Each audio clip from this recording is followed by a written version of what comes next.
커피 브레이크 양육 모임을 담당하고 있는 강현정 집사입니다. 저 작은 단에서 할 줄 알았는데 큰 단에서 하게 돼서 부족하지만 경청해 주시면 감사하겠습니다. 지난주 오후 예배 드리기 직전에 무심코 제가 성경책을 펼쳤었는데 그때 한 구절이 제 눈에 확 들어왔습니다. 시편 89편 15절에 즐겁게 소리칠 줄 아는 백성은 복이 있나니 여호와여 그들이 주의 얼굴빛 안에서 다니리로다. 이 말씀을 읽으면서 그럼 나는 무엇을 소리치면 되지? 즐겁게 소리치면 될까?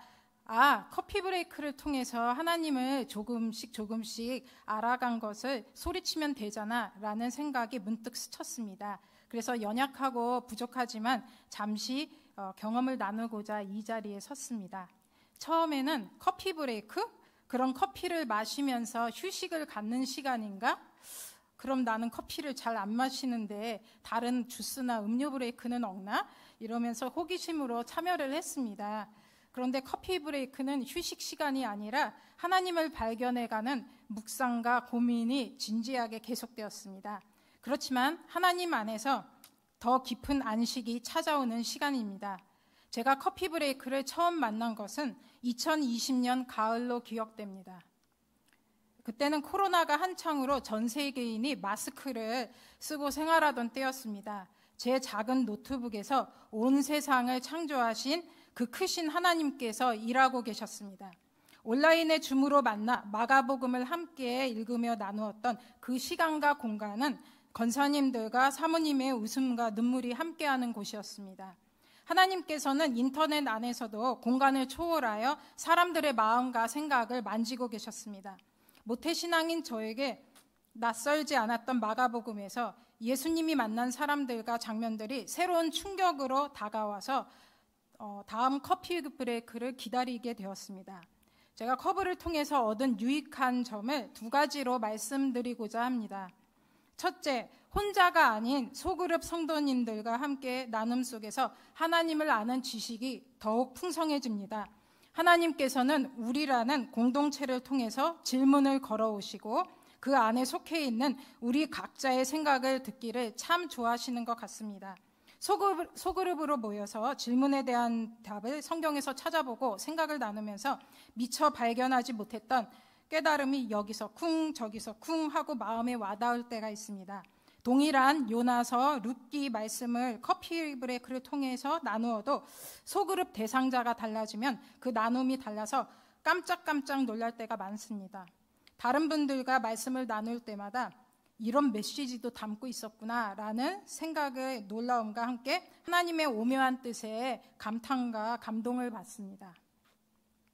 기질과 성향, 경험에 따라서 각자가 아는 하나님이 다르지만 이 발견과 저 발견이 만나면서 우리의 발견은 점차 확장되고 내가 생각하던 하나님이 다가 아니구나를 깨닫게 됩니다. 진정한 멀티플레이어의 원전은 바로 우리 하나님이십니다. 다른 상황에 처해 있는 우리 각자에게 동일한 성경 말씀으로 삶의 방향과 격려의 메시지를 제시해 주시기 때문입니다. 대화의 주인공은 하나님이시고 모두가 동등한 기회를 갖고 나눔을 하니 새가족들은 부담을 덜 갖고 교회에 적응하게 되는 다리와 같은 공동체의 역할을 하게 됩니다. 대답하고 싶지 않은 질문은 패스를 해도 되는데 거의 지나치지 않고 생각을 나누십니다. 말씀 나눔이라는 연결고리를 통해서 공동체의 소속감이 높아지고 주일 예배를 더욱 귀하게 여기는 마음을 갖게 됩니다. 또한 말씀에 갈급함을 느끼는 새가족이 사이비 성경 공부의 유혹을 받지 않도록 제어하는 장치가 되기도 합니다. 새 가족뿐만 아니라 오랜 신앙 연수를 갖고 있는 성도님도 교회 양육 시스템 속에서 함께 동반 성장을 하고 있다는 소속감이 들 수 있습니다. 룻기를 나눌 때 이 모임이 보아스의 밭이구나 라고 했던 한 성도님의 귀한 고백이 떠오릅니다. 그리고 신기하게도 주일 오전 목사님 설교 말씀과 오후 커피 브레이크 주제가 통할 때가 종종 있습니다. 특히 여호수아서의 라합 이야기는 룻기의 보아스에 대해서 나누는 주일에 말씀하셨고 축복과 저주의 갈림길에 대한 설교 말씀은 창세기 3장에 뱀에게 내린 하나님의 저주를 나누는 날에 하셔서 소그룹 성도님들과 함께 오전 설교 말씀을 기억하며 우리의 나눔과 연결이 되도록 성령님께서 도와주시는 역사를 보고 함께 놀라워하기도 했습니다. 둘째, 성경 말씀을 함께 소리내어 읽고 자세하게 묵상을 거듭하면서 말씀에 대한 이해의 실마리를 조금씩 풀어가며 하나님과 친밀해지는 통로가 되고 있습니다. 하나님의 말씀을 무조건적으로 믿기보다 왜 이렇게 말씀하셨을까? 왜 그러셨을까? 하는 궁금증을 갖고 접근함으로 스스로 발견하다 보니 말씀이 살아있고 운동력이 있어 생생하게 와닿습니다. 처음 본문을 읽을 때는 하나님과 성경 등장인물을 바깥에서 바라보게 됩니다. 왜 요나는 다시스로 갔을까? 선악을 알게 하는 열매를 먹었을 때 하나님께서는 왜 먼저 아담에게 네가 어디 있느냐라고 질문을 하셨을까와 같은 질문의 답을 성경에서 찾아보고 생각해 봅니다. 그러다 이어지는 질문을 따라 각자가 성경 등장인물이 되고 하나님의 심정에서 보게 되며 공감하고 새로운 발견이 이어집니다.